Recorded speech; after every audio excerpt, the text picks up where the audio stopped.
not so difficult of a road thus far. Looking over Gen.G's side, though, they've taken down Kingzone, Sandbox, Hanwha, and Griffin on their 4-match winning streak, and that's why they're really difficult strength of schedule for SK Telecom T1. We look over the numbers, and this is entire season.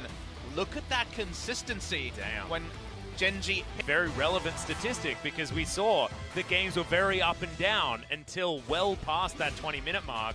Just shows that Gen.G have been playing a lot faster and securing wins and leads when they can get them. So we're going to check out some SKT highlights here.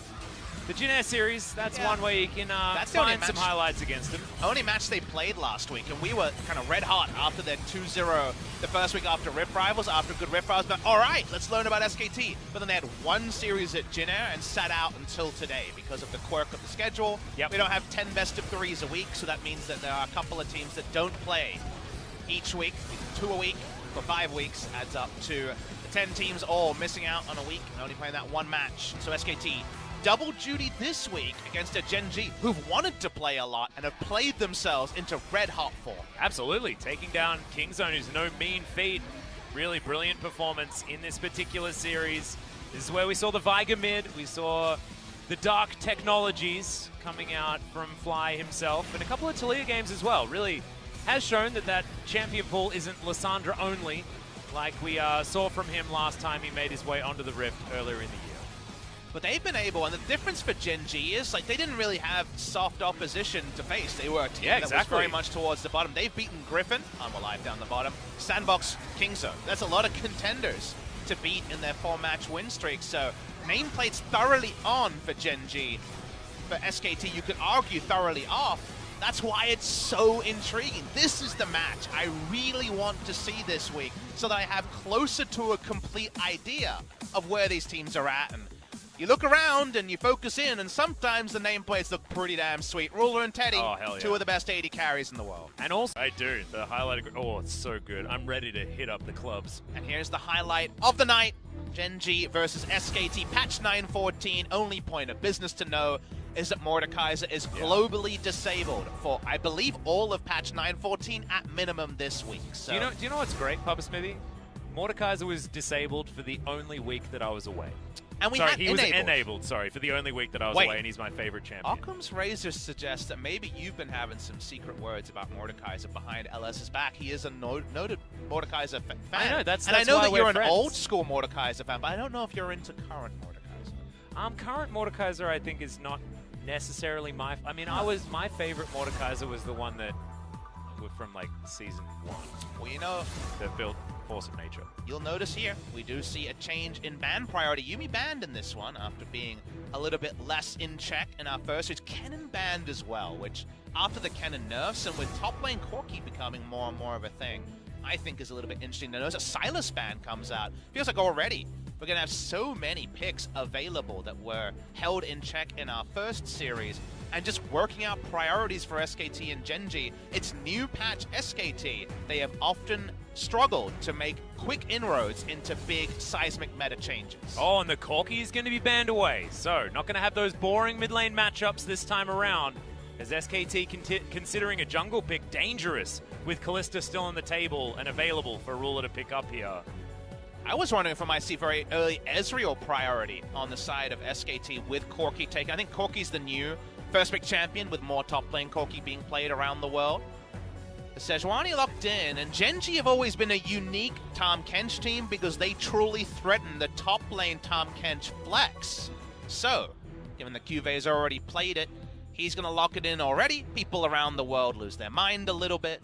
Action onto SKT. A lot of people talking about Tristana, and in fact talking to the Korean casters. They're trying to sell something to me that I'm not willing to buy, which is what is that? Tristana solo lane action. Yes. Not since DFG mid lane AP Tristana have we seen Tristana in a solo lane, but it's apparently top lane Tristana as well. Well, Ixu's playing it. And Ixu, if you guys don't remember him, was one of the mad scientists of Singed and Pentakill Akali and other craziness on a Freak of Freaks and Jin Air later. Not convinced on that one, but maybe we'll be made believers. The Ezreal priority we knew would be first round with the 80 carries we have on the Rift, and Teddy says, thank you very much. I'm great at this pick. Oh god, we're playing Sona Tahm. Oh. Okay. Well, that doesn't happen on the red side very often, but Tahm Kench gets through after the latest nerf, and Gen.G say we can get away with it. Braum's support is one of those supports that can't necessarily apply that much pressure without jungle camp on the bot side, so suddenly you just look at it and say, maybe we can get away with this, and Roll is going to try and farm it out against SKT. Well, we'll see whether he can actually make it through. Of course, SKT are not so good against the Sona compositions, nor are they good at wielding them themselves. Right. This is largely the kryptonite, and we thought we'd seen the end of it here in Korea, but not so much, as Gen.G are going to bring it out once again. Talia banned on the side of SKT, as the Lux is something that I'm going to be looking for. No direct bans at Fly's effective champion pool so far. Been love and life on Lux and Veigar, but both of them are often either flex picks or counter picks. No Lux priority at all on either side. We think that Fly will want to counter pick Faker here. He has more of that champion pull for counter picking rather than blind picking. But we're remaining to be seen what's going to happen here. Fly was playing a lot of that Pantheon. Yeah, he's flashing it just to put it out there. Yep. Ruler showing off the potential. Okay, this could be another Trundle one here. and Swain were a fun duo in the past, right? Because you get access to that Swain passive with the Trundle pillar displacement, but Gen.G gonna blind pick for CuVee. He's willing to take it in lane. There's still some lane busters available, even though a lot of them have been banned. The Vladimir coverage ban does open up a bit more flexibility to lock in GP. Yeah, the Neeko is a very comfortable answer. See whether CuVee is going to be okay with it. Of course, would have been expecting a relatively rough matchup, as it could be flexed all over the place. I mean, Faker's mid lane Neeko was outstanding. And Aatrox comes in once again. Which patch are we on again, Pub Smithy? We're on 9.14, but it's the first day of it globally. And that's why people are still working stuff out. The healing's still there. The extra life is gone. Probably Neeko mid. Top lane Aatrox, you would have to assume. But what's Fly playing? Because there should be some liberty to go a long-range wave clear mage here. Would he dare go Lux once again? In this particular spot, he will! Yes, he will. And of course works so beautifully alongside the Sona as well. I mean, you get heals, shields, more heals, AoE slow coming in from CuVee from a side lane. Oh, this is so interesting though, because the Faker we saw on Neeko at Rift Rivals does a number on Gen.G. And what am I talking about? Is that just that he was playing good? No. Don't you remember how his roaming on Neeko, his ability to jump out of minion waves, Lux is going to sit back and not take any damage, but she doesn't push the wave super fast early. Meanwhile, Neeko can walk on the wave, roam from there, Capsask, and try to impact those side lanes. Not going to be a lot of priority bot side, not going to be a lot of priority top side. There's a lot of inroads for Clid and Faker to make as an invading duo, and it feels like Gen.G will give them a long leash to roam heavily in the early game. I'm just interested to see what Sona's going to be able to offer to Gen.G, because it feels like they are investing. This is, let's try and make it to a late game where you just can't kill us and we can out-sustain you in Siege and blah, blah, blah, and all of those disgusting Sona things that we've seen so often, but we've seen it go drastically one way or the other. True. And I want to know how they can guarantee that things are going to be okay. Over on the SKT side, though, they are not going to change anything. In game number one, it's the Sejuani into Trundle matchup that we've seen all the time. We'll see whether it's going to be fleet footwork or whether the Hail of Blades is going to come out from Clid to try and adapt to the subjugation that's going to be coming down from this Trundle. It's usually one or the other. Some people around the world have tried Aftershock, but to pick your battles, but I think that is just kind of necessitating a bit more risk than necessarily is required in the profile. Gen.G are waiting, they're scaling, they're moving towards a mid-game, but it's on SKT to prove to them that mid-game may never come. Yeah. The thing that I'm worried about, if you're an SKT fan, though, is the fact that CuVee has been able to out-top lane Patch 9.14, SKT back after a short week last week. Yeah, here we are. Finally, we're into game number one.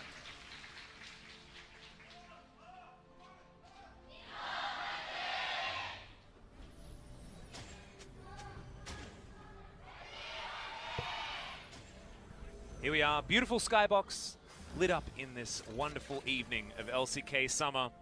Having a look at Aftershock, and Clid has decided to roll the dice up against Peanut. Now observers, they understand, and they're perplexed also. I mean, Clid obviously knows the interaction. If in case you guys aren't aware, the big interaction is that when you use the Subjugate, if you use it as Aftershock is procced, then the big thing you get is that Sejuani has the passive to give her resist and then gets more flat resist from Aftershock as Teddy got some good Q accuracy going on here.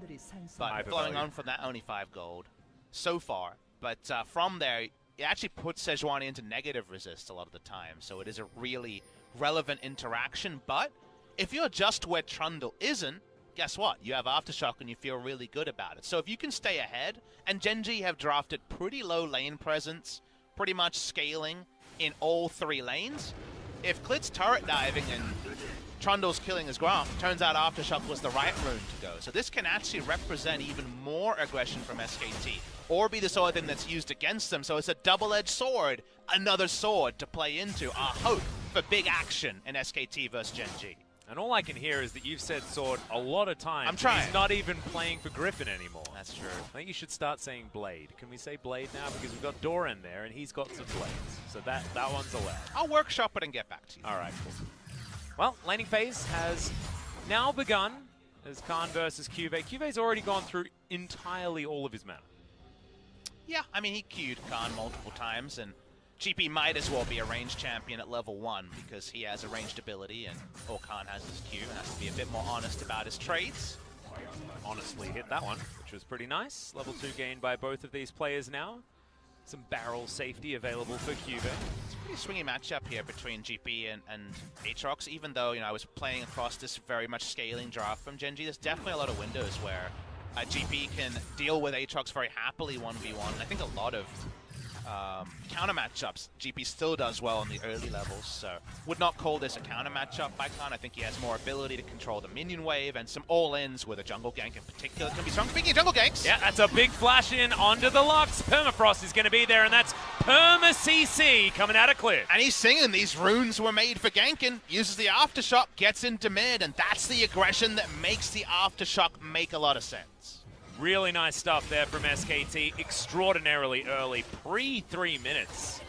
And already, Clid has made his presence known. Flash is now down, so isn't going to be able to do that again. And Faker also doesn't have his Fly holding on to his Flash in that moment. There is more gank assist in every lane, barring you could argue mid, for SKT than Gen.G. And the one in mid lane can also be a little bit more aggressive as well. So given that, if this is the Clid we're going to see today, this is a sort of draft from Gen.G that can be taken apart early, and this is pretty damn early. Full clear of bot side, a very standard Sejuani thing. Was actually in vision for a bit of that. Fly not expecting it though, and gets taken down very cleanly.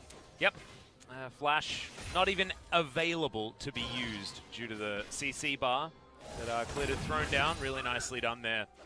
As Raw and Life are doing absolutely fine here on this bottom side, as you can see, actually ahead in farm if you're going to combine both the Sona and the Tahm Kench. The moment that you see Braum drafted into Tahm and you have a choice, Sona's amount of pressure she's under, or the Tahm Kench's amount of pressure early when he's CSing is under, is going to be lower. Braum has no ability to harass Tahm Kench most of the time, because Tahm Kench, as long as he's standing on a minion, isn't going to get hit by the Q. So therefore, what other ranged harass is there for Braum? Oh, Peanut just out of vision here as he finishes taking down the Krugs. This could actually be a huge deal, as finally he's onto some vision, but the pillar is going to be available. Khan has to flash to get over the top of the trophy. You wonder if that was 100% necessary, but you understand why he flashed. CuVee was pretty low in mana, had a Q and not much else behind it, but safety first. His jungler's on the bottom side of the map. Not the worst flash ever, but clearly being shown that Khan is playing weak side for now. Khan also actually just going to stay here and try and do battle with CuVee, who makes it out of the Infernal Chains, which could have actually spelled almost having to go home. But without a flash on the top side, it's actually feeling really good here for CuVee to keep the pressure up, as Khan is just desperately trying to go for a back timing here, clearing out this minion wave.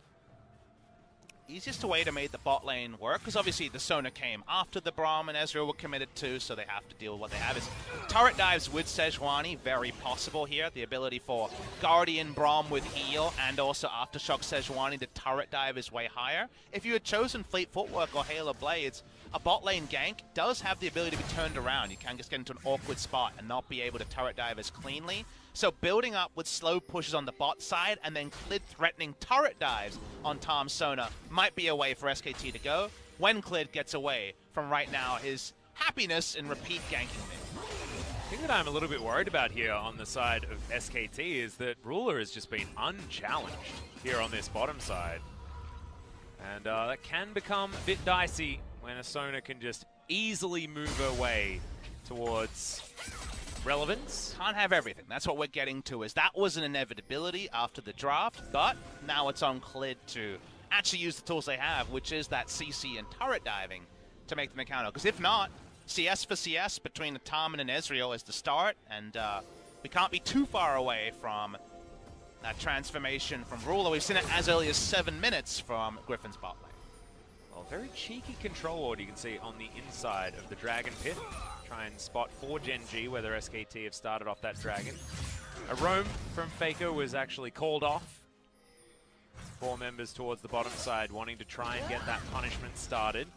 Clid will be able to take a consolation Rift Scuttler for his trouble. Threading the needle nicely between the minions. In fact, CuVee getting blocked a little bit there. Good positioning there from Khan. So important to see the health trades around that top lane. Can warp with item purchases pretty consistently. Teddy doing his best deft impression. Gonna try and apply as much pressure as he can. Yep. And Ruler staying out of the way of these Mystic shots as well. You can see the CS has ballooned in favor of Teddy here as he used his teleport, and Ruler decided not to. And remember, we always have to be very on point to work out which one's the real Aatrox from the minimap. Here comes the gank. Faker hasn't revealed. Yeah, Khan is going to pop the world ender though, and that means that he's going to get a flash out of CuVee. And that also does show you which one the real Aatrox is. Change on this patch was that Aatrox can now auto-attack enemy champions without turning back into Neeko. It's Clid. Uh-oh. Yep, flash. Peanut's going to follow. They are going to easily take him down, and it's just whether or not they can give the kill over to Fly that they had to worry about. And that was very disconnected. We just saw Faker roam gank top sides. There was never going to be backup for Sejuani on the invade. Good timing there and patience from Gen.G to get the kills. Mid lane. Yep, Pop Blossom is going to come in here as the shield wants to be picked up there from Fly. Blooming Burst not going to be enough there, and Fly just standing his ground and is able to just accept the damage and move on. Has more corrupting potion stacks, and because the kill came in, the red buff health regen as well. So yeah, surprisingly robust in walking up and taking it. And of course, Faker doesn't actually have any items built up yet. It's just the Merc Treads. So Clid contesting that control ward is a straight up mistake from SKT's jungler. He has no flash for seconds, Atlas. Seconds only just coming available as his death timer started. So great calculation and capitalization from Peanut and Fly. Well, that's the flash in once again. Cleanse there from Fly, but he has to flash as well under his own turret as Khan was coming in from the side. We were talking about Faker roam timings. This was actually a top lane roam timing that did complement the defensive flash that comes in. Spellbook going to be cycled quite a bit, it turns out, this game from Fly. He doesn't get to hold on to summoner spells for too long. Staying CS for CS, but my eyes are on Faker's kind of future roam timing, especially when a blue buff or a lost chapter comes into his inventory. It is going to be the GLP build you'd have to imagine, with there being the Glacial Hop. Yeah. So, he's going to go back. Ah, look at this. Around bot side, Atlas. They're going to use the back timing from first Faker, but also the bot lane here to take Infernal Drake around their Sona Tahm. Oh god, and this composition, getting an Infernal this early, is something unthought of for the champions that they have available to them. Think of the value, man. Oh, CuVee double dipping super hard. I mean, there's a lot of scaling options here for Gen.G. And a lot of the changes around Lux definitely pulled some power from her support build, but they actually accentuated her power in the AP build more often than not. As CuVee takes full rotation, taking about half health after using the oranges there. You're right, and there's a lot of utility scaling on the shielding and healing with the Infernal. Peanut comes mid lane. Faker's flashes up. Yep, Life Binding is not going to find the mark though, and Faker is going to transform into Khan and try and take down some wards. Seems to like role-playing as Aatrox. Yeah, just likes the... I think maybe he just thinks... Okay, never mind. He's going to turn into effort. He's on the bottom side. We know that. I do love that Faker's so active in using the passive. I've been so frustrated with players not even using it as an ability. I think people were pretty quick to guess, okay, I guess it's never going to actually be used in pro play because they have comms. Yes, comms are relevant, but adding little mind games that force the enemy to be more active about talking about things that on other cases would just be obvious can't be a bad thing. Muddying enemy comms and potentially profiting if a mistake is made on the impersonation can be a nice little fringe benefit of that Neeko kick. Well, you can see Life, he's got 80 CS, and he's feeling real good. This is the tankiest Tahm Kench we've seen today. All right, I need to cut you off here. This is the bot lane turret dive timing. First rotation from Neeko. Clid coming in. 5-man bot lane from SKT. This was set up in champs. Yeah, big teleport's going to come in. We're looking for the Devour timing. Life goes golden as well as Ruler has to flash to get himself out of the way. They do manage to pick up one of them.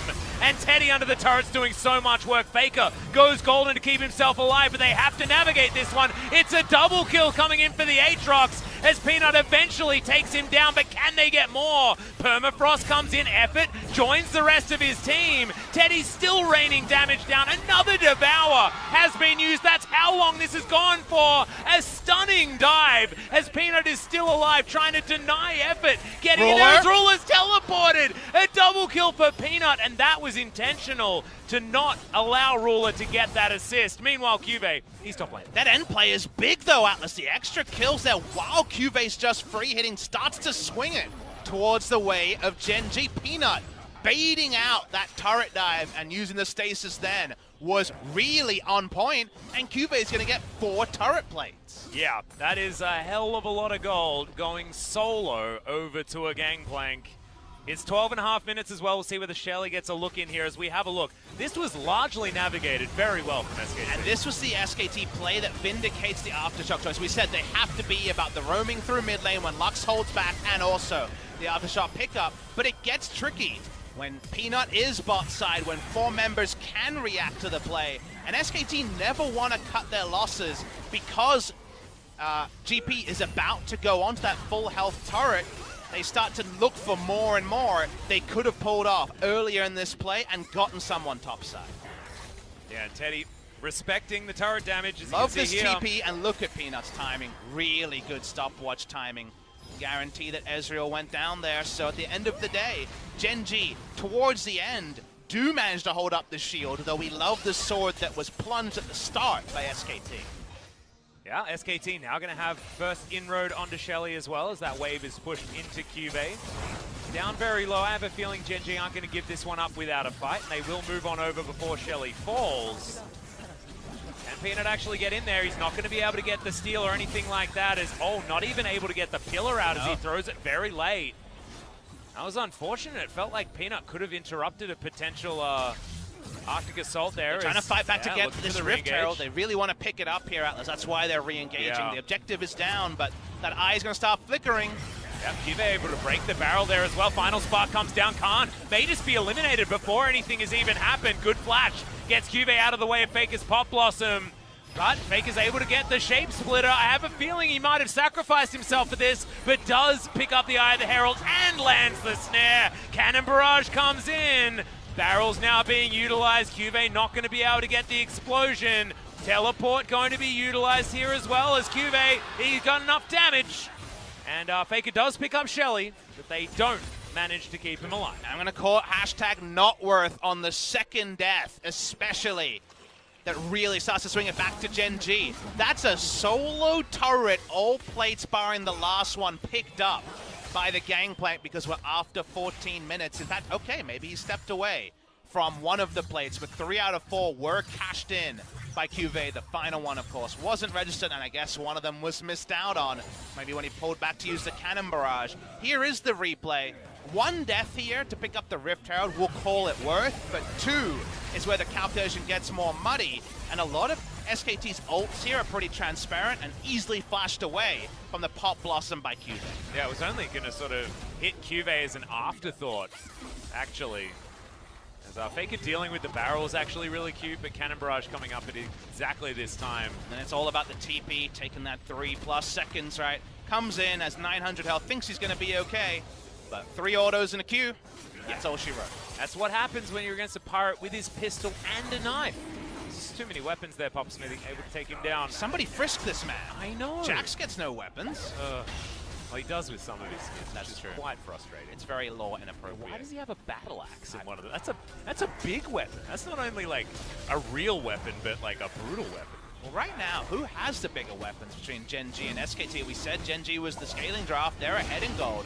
Sona comp up, over 2,000 gold, largely on CuVee. They don't have cannon barrage around the bot side, but they do have first inroads there. So we look back and we try to make sense of it all, Atlas. Trinity Force online before a finished item for the Aatrox. First item's done, Lost Chapter full item's done for the mid laners. But that's a pretty early Archangels on the way to Seraphs. Things seem to be sliding into position here for Gen.G. The thing that I'm scared about, if you're an SKT fan, is the fact that CuVee is so incredibly far ahead of his opponent, and Peanut is having a day out. 5 out of 6 kill contribution, in fact 4 of the kills going over to the Trundle, and he is going to be their frontline. I mean, you're not going to have a Gangplank be a frontline, anything like that. It is actually very important for this Trundle to get himself ahead, because it makes that subjugation even worse as he tears apart the frontline of SKT and makes himself almost unkillable. As speaking of, well, it's not unkillable, it's quite killable there on Faker's side there, as Fly does land a light binding. Honestly, you should think of this mid lane matchup, Neeko versus Lux, is not that different from Azir versus Xerath. That was kind of the last time we had a matchup like this, where Neeko can be really abusive, especially in top lane, but in some mid lane matchups as well. But outranging her, like Lux can do with her million range spells, all of them, super long range. There's so many times where Lux says, okay, I confirmed the binding, I'm going to get a chunk or a kill, and Neeko says, I can't actually get any return damage in. So it's a 1,000 damage for 0 rather than a fairly even damage trade. So because of the outrange and the one item and plus being completed, Lux is now at a very comfortable part of the lane phase, can wave clear from range, and Faker just puts down that Rift Herald in mid. It's either for roaming or to get a chunk off. It's definitely not going to kill the turret. Nope, not going to happen this time around, as Shelly is at least going to bash it a few times. Gen.G in position though, are able to deal with it, but it's a very weak outer turret in the mid lane. More of an investment rather than an actual solution. Standing gold rather than claiming gold is how we look at that one. But how does SKT actually make the next play happen? Is the scene of the crime bot lane? Well, it went against them, as we know. Cannon barrage is up, TP soon to follow. There is a small window here where GP will be stuck on top lane, but Khan mostly looking for deep vision. And they're actually wrapping around with Clid as well. They seem to expect CuVee here to go in. Yep, some extra information given over to CuVee, but he's unable to actually keep himself alive. There is no flash available, and Cannon barrage ain't going to get you out of that one. He was thinking of trying to go for an outplay, but instead he just doesn't. Both teams trying to be, or both top laners trying to be ahead of the play, but really good comms there between the two. Right now, there's no resulting bot side play. You do see Trundle in the enemy jungle, but not actually pushing up. And Ruler, that's a lot of damage. Yep, Life has to body block for the Sona, as Teddy doesn't have True Shot Barrage, and Ruler's got a few Ws that he can throw in now. Cool to see a change in the item build here. We see a return of the Trinity Force coming out from Teddy, so very high damage at this point in the game. Effort. Super Soaker is going to be used there in the mid lane, but gets the flash out of Fly. Effort was in trouble on the bottom side of the map as well. And now TP advantage for Khan as CuVee TP to top side. So there could be another play here available for SKT. Yeah, Peanut was utilizing his fancy feet very nicely there, dodging out of the way of almost everything that Teddy was throwing. Definitely best moment of the game so far, where SKT were able to make a play top side, kind of creative gank approach from Sejuani and Khan, playing upon the tendencies of CuVee to camp the brush that we saw him in. But on the other side, because Peanut wasn't already in position, no real turret damage, definitely no destroyed bot lane turret, and now a TP advantage for multiple minutes, 5+ minute TP advantage on the top side. They kind of herded GP into a bad spot here, so that's just really good map play by SKT, because they don't take a bot side play. Peanut's only just entering the Raptor bush as the play ends. A little bit unfortunate there for CuVee. Not entirely sure why he's just sitting in that tri-brush as well. I guess maybe thought that he had the vision to keep himself alive, but with Umbral Dashes and Arctic Assaults, it is a little bit difficult to keep track of all the inroads towards your own jungle against an Aatrox and a Sejuani. Feels like we want to fight now if we're SKT. Teddy has so much gold for this position in the game. You wouldn't often say that, 2,000 gold behind, but Teddy can just be firing down his mid lane. Yep, Sandwich is going to come in, but that's the Aftershock utilized. The subjugation is so huge. Peanut alive for so long. It's just ludicrous, but the turret is going to be taken down, and eventually Peanut goes as well. A great turret dive as the SKT Sandwich closes shut. Degree of difficulty on these attempted turret dives has been high for both of them. That was a tricky one. Great tanking by effort into focusing down the turret so Clid didn't die. To a turret shot might benefit SKT with a Mountain Drake as well. Seems pretty trivial with Peanut in the death chamber. Yep, pulling themselves back into this game. Feels like Gen.G have slowed that rate of play, and of course, the way that they were calculating around the map what to do next. I mean, the rate of play forecast by this draft was the S word. It was scaling. Yeah. So it was on SKT to say, we're 2,000 gold down, but Teddy's strong and we're in position. They come from multiple areas. Watch the turret dive. Effort takes first aggro, exactly as you'd want. Peanut very tanky. Effort tanks until he can't tank anymore. They focus down the turret so that press the attack buff and the mid lane outer turret doesn't take down Clid. Really nice juggling. Yep. In the meantime, there's the ult. There's a crescendo. They were waiting for it. In goes Clid. Good devour there from Live. And SKT, they're going to save their mid laner, but otherwise not too much is going to happen.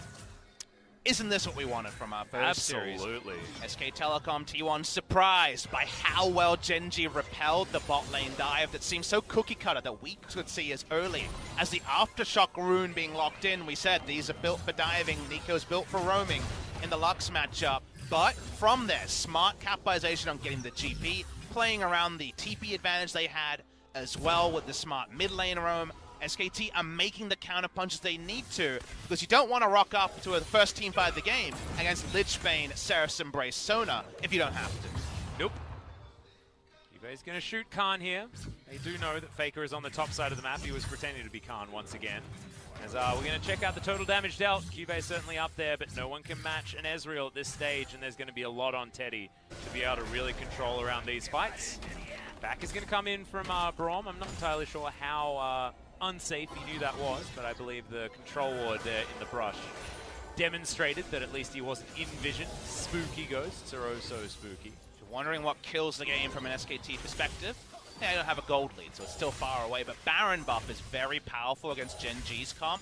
Lux is actually amusingly good both as support and mid lane against Baron buff minions, because she can at least put down the Lucian Singularity to slow the minion wave as it starts to rush in, even if the magic damage doesn't do a lot. The Baron up minions, GP obviously has physical damage wave clear, but on the whole, Gen.G will find it hard to repel a Baron, and that is SKT's great thing to focus on. One Mountain Drake down is Khan in the mid lane. Yep, great devour to avoid those infernal chains from ruining Ruler's Day. And even a chunk out might represent a control ward sticking around this Baron area and someone being caught topside because of the push in mid lane. Fly and Peanut have to peace out on the top side. Thanks for the memories, they say. As the outer top lane turret goes down, and we're creeping forward as SKT are looking for a way to get a Baron play off against Gen.G. Yeah, I feel like these chess moves are just a little bit better from SKT at this point in time. Able to guarantee that top outer turret, like you say, by getting that little bit of damage down. When you can transition these little advantages into big ones for yourself, really, really good to see here from SKT. Feels like vintage SKT. I'm not going to go that far, but it feels proactive. It feels like they have a plan, they're acting on it. And that was SKT in spring. That was SKT in MSI, largely when Clid was able to find relevance. The ability to reintegrate Clid after he felt like the odd one out. It's almost like he was in the dunce hat for the first 3 to 4 weeks of summer, where just not, they was in a funk for sure, as the whole team was. But now that the synergy between Clid and his laners is getting back to the point that it was at MSI, they are once again enacting plans, actually making things from it. That is a pleasure to see, because SKT haven't always been a team capable of proactive early to mid. They've flattered to deceive and gone up and down on that through the course of 2019. Bit of a chunk out now as the Lichbane is completed here for Ruler. As you can see in the inventories, actually going down the line. Spellbinder done for Fly as well, who just wants to have as much pop potential as possible. sticking control wards in red side jungle and then just being able to check. If Fly can walk up to the Baron, how are you ever going to take it? He just throws down an E, snipes away an R. He might pick up his, in fact, has a blue trinket. He's so safe and contesting Baron. He's kind of like red side Victor and Varus that we had in previous years that my esteemed colleague LS was always very quick to point out. So Lux mid lane occupies a pretty similar space, and for now, Gen.G don't necessarily have hard control of their red side jungle, but they haven't lost it completely either. Yep, a lot of Khans now launching an assault here onto Gen.G. Peanut not going to be throwing down any subjugations just yet. It's Ruler and Life are trying to do battle here for this jungle. Faker does have a great flank position, like you say. But Snare is only going to land onto Life, and Gen.G are going to escape from this one. But the control of this area is in favor of SKT, and this Mountain Drake should go over to them. Will be 2 Drakes apiece, as face checking does now have to happen on the side of Gen.G, but they don't want to give this one up. Without a fight, Gangplank is there. Cannon Barrage at the ready as the ult does go down. Good devour there from Life as Cannon Barrage is used largely defensively. Teleport comes down from CuVee, and a lot more invested from Gen.G in this play. But they wanted to get the TP out of CuVee. That's the big thing for them, is he's now starting to find footing in the Aatrox matchup. Gen.G also, as the minion wave is being curried forward, are able to taxi it and get this mid lane out of turret. So never feels fantastic to give up a Mountain Drake. We've got 2 Infernals, 2 Mountains, and Gen.G do get some of that mid lane control to stop the Baron from being as easy and trivial for SKT to set up around. And I think Gen.G recognize that their composition isn't the one that wants to be aggressing onto an objective. It wants to be the one that's there already. Defending it. Yeah, absolutely. Their turn is very, very strong, as now they might have found effort underneath this turret. Oh! Blossom, big flash in from Faker, does get one, but it's a good one. The Lock's already dead. Goes immediately into his Zhonya's Hourglass, now trying to get himself out of there, and that's the real one. The positioning wasn't known in Life, able to use the Grey Health very well, but not quite well enough, as Peanut wants to try and kill Faker, gets the right one this time, but now should be routed. Ruler still alive on the back end. Infernal Chain's unable to make it work, as CuVee's almost immortal with Ruler behind him. The flash in with the Arctic Assault as Teddy tries to throw out autos and skill shots in the opposite direction, and he's able to take down the Pirate. Now Ruler, the only man standing, and True Shot Barrage is going to stop him from being able to do that for too much longer. Gen.G need the map to be predictable so it can be about the sustain war of shields and heals, oh my, between Lux and Sona. Instead, Faker with a super assertive flash over the wall, an area where they didn't have full intel. Starts off a play that, in general, nets SKT a lot. They get an inner turret down in a game where the Baron buff is their big objective. There is the spotting ward here, but I don't believe the vision catches, and if it did, it might have just caught Aatrox. When it comes to the impersonation there, it's Faker. He comes over, and it's mid lane Lux, not support Lux, deleted in an instant. And from there, Khan gets in. Not even all the sustain can keep things going from the side of Gen.G. The re-engage at the end, Khan goes too far. He actually flashes in super aggressively. Remember, he doesn't have extra lives, and even if he did, it would have timed out by now. They could have given it up here. They didn't need to give up multiple members, but they didn't call out the question of where's Teddy at. Turns out he's back to put the Pirate in the death chamber. Yeah, CuVee also walking back a little bit too aggressively as well. Maybe a few too many energy drinks here today for our top laners. CuVee is a very, very strong Pirate. How many LCK games have had too many people taking stimulants and getting too aggressive? We never see that one, Atlas. That's true. I mean, this is something we should be welcoming. We're always with the downers. I'm down for some uppers. Let's get up there and have some action is what Pop is calling for. Oh, this cheeky little ward here for SKT. A lot of CuVee damage in that last fight. Oh, yeah. Remember, teleport advantage for Khan, so he's very happy to have ward coverage, and that's the part here. It's 2 control wards to allow Khan to safely push up. Meanwhile, Gen.G, when you know it's a Sona comp, they want to roll as a 5 and take advantage of their sustain. They're not as interested about dividing up the map. Well, we've been talking about teleport advantages all game. It's now well and truly in the hands of SKT as Peanut throws down a trophy. Able to find too much joy for it. Which trophy do you think he's throwing up from his trophy case? He's got Peanut's got quite a lot of them. Yeah, I was going to say. There's a few different options there as far as trophies. Probably his most recent one. I'm going to say it's the one he got from Ronaldo over at MSI 2017 in Brazil. Oh, that's a good one. Yeah. That's a real good one. That was a real meaningful one. Well, now this one's not so good. Subjugate is going to be utilized, getting a lot of his health back here. I think he clicked on the right champion. As Gen.G backing away for the moment. Remember, they can not fully reset because they have Ruler, being able to top up Peanut. He's got his healing coming in. Peanut's able to walk up and contest, but when can Gen.G get their first spotting? They might need this ult from Fly soon. Yep. Warmogs is working here as Effort, possibly caught out, puts up the door, is going to be okay for the moment. Infernal Chains broken by Peanut, who has a lot of ability to move quickly. As Teddy trying to leap around the backside of this fight. Shape Splitter was there from Faker, now looking to go back, reset with the teleport availability. Teleport wards are so important. If you're Gen.G, you actually really need to ward. You notice a spot just below the inner turret where SKT has a ward. You need control from there because you just want to last a long time and not get flanked. Speaking of flanks, this is Faker on a different one, a much longer flank from the right side.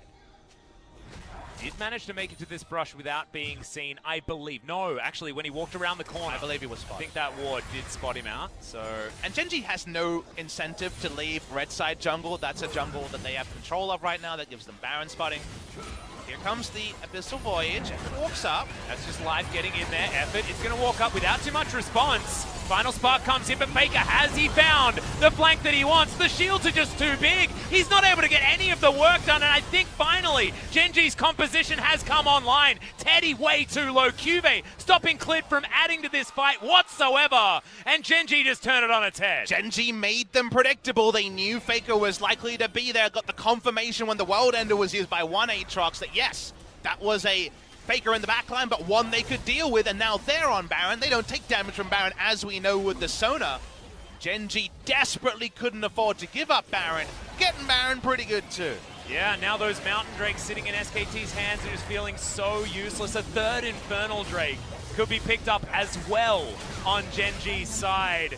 This is going from bad to worse so incredibly quickly for SKT. Still some opportunities to try and get things done, and they have, of course, shown some really ingenious play to get around this Gen.G comp that got moving faster than expected.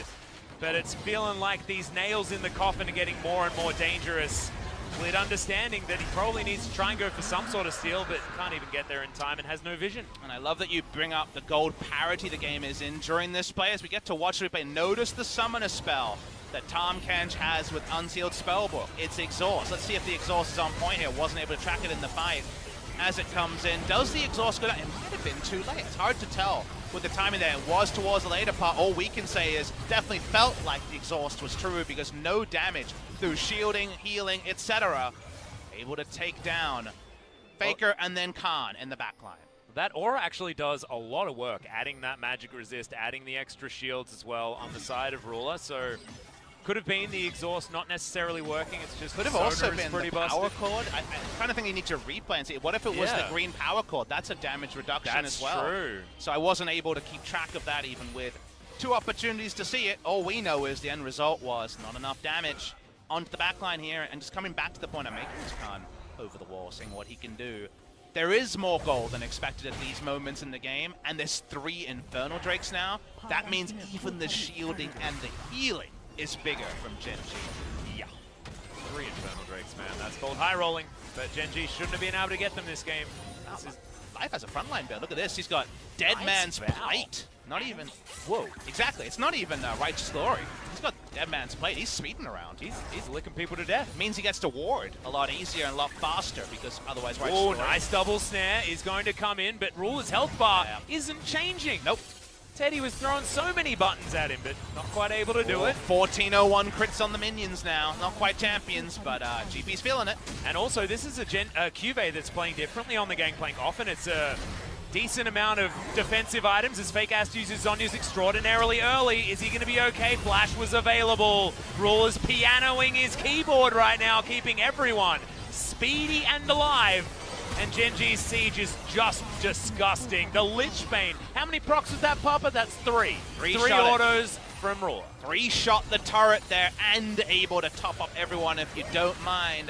The Tahm Kench early, is it a flex pick? Is it just the old meta rearing its ugly head? The pick of the Sona when that dual lane was locked in. Smart from Gen.G, but from there, the moment they repelled that turret dive, the scaling has been true. And now SKT looking for chase. Yeah, CuVee caught out of position there. Faker able to lock down that kill.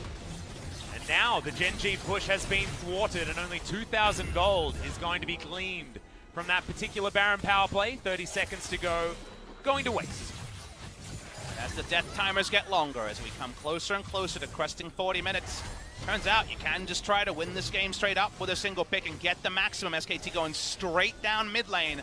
They have to play one lane at the moment with no inhibitor. Bot lane, and here we go. That Infernal Chain landing is just insane. Not entirely sure how that even worked, as there was Lux. one minion left alive. The Lux is going to go down. SKT trying to brute force a win. They have no minions, and Ruler finds a huge crescendo. Faker in trouble, getting slowed. Remember, has no flash. Can't get out of here unless he throws in some shenanigans. Speaking of which, see you later, Ruler! And Faker turns this whole game on its head in that one play. They might have just pickpocketed Gen.G from a victory here. SKT looking for the finish. The death timers are so long, flies 30 seconds away. I'm not entirely sure how this is going to work, but CuVee is alive once again. Peanut wants to throw something down, but they're throwing the kitchen sink at him. CuVee's dead already. Peanut's going to get knocked up, stunned for what feels like forever, but True Shot Barrage not enough. Eventually, it is going to be Khan that finishes it, and SKT, out of the jaws of defeat, tear themselves a victory. What an exciting game, number one. It looked like Gen.G had done enough when Faker's flank couldn't work and Baron buff went against SKT, but the fans here are cheering. I think SKT of a month ago falls apart when the Baron goes against them, but all the confidence they've built up beating the bottom teams pays off in a game like this. Very winnable for Gen.G. Potentially a bit of a tilter for them as well. They're going to have to catch their breath and come back in a game number two. Pushing against us, we can't answer the GP in the side lane. There's a lot of cons for SKT. But when they take down CuVee, they say, well, death timers are long. This is our window to get a lot. Let's shoot for an inhibitor and see if we get more. As speaking of more, Fly being interrupted there was oh so big, as that condemned the Lux to a death and eventually Gen.G to the game one defeat. Yeah, threading the needle on that Infernal Chains. You mentioned that SKT had a lot of cons. They also had a lot of cons that game, because Faker spent most of his game as an Aatrox that time around, but that was the real Aatrox. And that last little play was just beautiful. Both of these solo laners pivotal in this moment.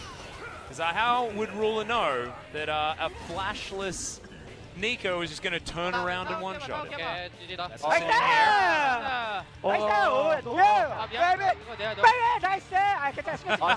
That's a bit of emotion from Khan, who's known to have a big voice there. It went up, it went down. It was competitive till the last. 37 minutes later, SK Telecom T1. They went with the team with contenders. Let's find out who's going to take the series after the break.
왼쪽. 오케이 35, 30 럭. 웨이브 없으니까 빼자.